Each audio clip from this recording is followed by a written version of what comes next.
Lemah. Jadi anak-anak dengan Down syndrome itu ototnya lemah, lunglai. Jadi pada saat usia masih bayi, dia sangat lunglai. Jadi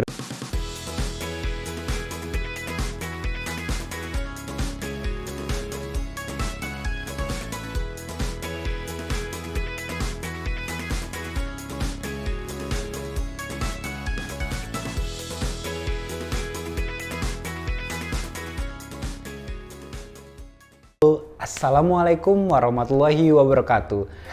Perkenalkan, nama saya Tarmiji Taher. Saya adalah seorang okupasi terapi di kota Palangkaraya. Yang belum kenal saya, salam kenal semuanya. Yang selalu support channel YouTube ini, terima kasih banyak. Yang selalu menonton, terima kasih banyak. Dan salam hangat dari saya.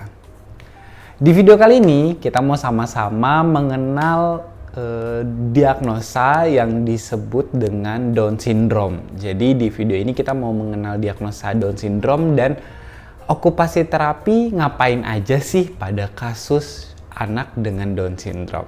Langsung saja, mari kita mulai.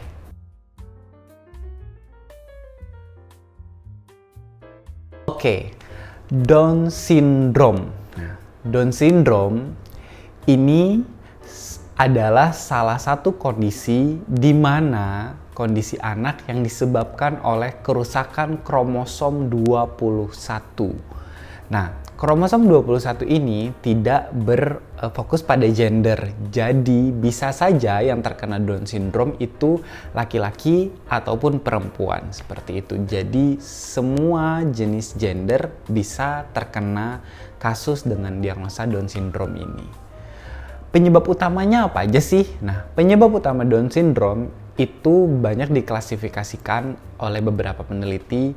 Bisa jadi karena usia ibu yang mengandung sudah sangat tua, atau biasanya riskan dikatakan di atas 35 tahun itu sudah riskan gitu terkena. Itu menjadi faktor pemicu. Yang kedua, bawaan atau kondisi di mana sang ibu sebelumnya sudah melahirkan anak dengan Down syndrome. Nah, setelah itu dia pengen punya anak lagi, anak selanjutnya itu juga beresiko mengalami permasalahan Down syndrome.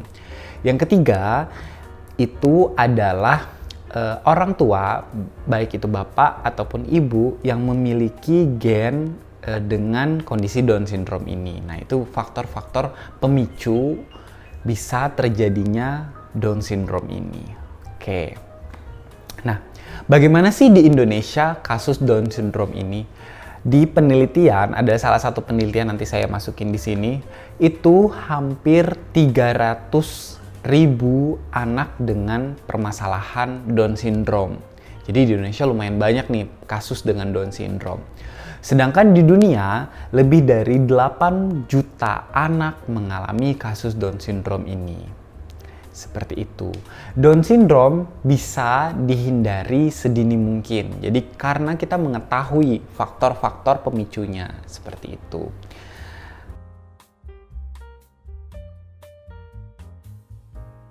Ini apa aja sih ciri-ciri anak dengan permasalahan Down syndrome? Yang pertama, ototnya lemah. Jadi anak-anak dengan Down syndrome itu ototnya lemah, lunglai. Jadi pada saat usia masih bayi, dia sangat lunglai. Jadi berbeda, mungkin kekuatan lehernya tidak kuat sesuai dengan usianya atau terlambat perkembangan. Nah, seperti itu. Otot-ototnya cenderung lebih lemah. Nah, yang kedua, kondisi kepala yang lebih kecil. Jadi kondisi kepalanya lebih kecil dari anak-anak biasanya. Seperti itu. Dan yang ketiga, kondisi wajah. Nah, anak-anak dengan Down syndrome, wajahnya cenderung lebih datar. Jadi berbeda dengan kondisi anak-anak kita yang lainnya gitu. Jadi lebih datar, kontur hidung, kontur mata itu agak lebih, kontur matanya lebih dekat dengan satu lagi gitu.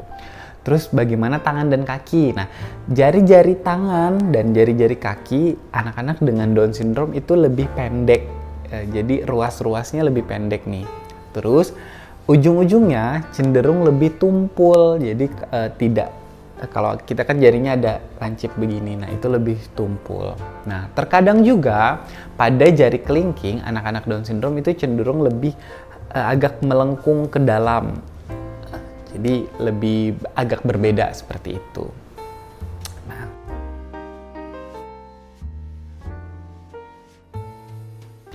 masalah-masalah yang ditimbulkan pada anak-anak dengan Down syndrome ini berbagai macam permasalahan.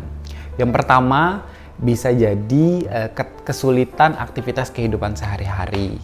Jadi dia kesulitan untuk merawat diri, kesulitan untuk makan, hal-hal yang dasar pertama itu kesulitan. Tapi anak-anak dengan Down syndrome bisa kita arahkan atau bisa kita ajarkan bagaimana modifikasi lingkungan atau modifikasi kinerjanya agar mereka bisa mandiri secepat mungkin. Selanjutnya, kesulitan belajar. Jadi anak-anak dengan Down syndrome mungkin ada permasalahan pada akademiknya.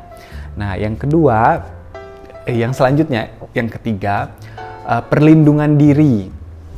Jadi mereka cenderung kesulitan bagaimana melindungi dirinya. Misalnya lagi ada sesuatu yang bahasa sederhana itu merespon terhadap lingkungan. Jadi kalau misalnya mau terjatuh, mau apa, nah anak-anak dengan Down syndrome itu perlindungan dirinya cenderung lebih rentan gitu. Nah, yang terakhir adalah perilaku dan emosi. Nah, anak-anak dengan Down syndrome akan mengalami permasalahan perilaku dan emosi. Bagaimana sih meningkatkannya? Bagaimana sih mengatasinya? Sedini mungkin kita mengajarkan bagaimana pola yang benar dan baik. Jadi anak-anak dengan Down syndrome kalau tidak kita arahkan, emosionalnya akan lebih tinggi daripada anak-anak dengan seusianya. Seperti itu.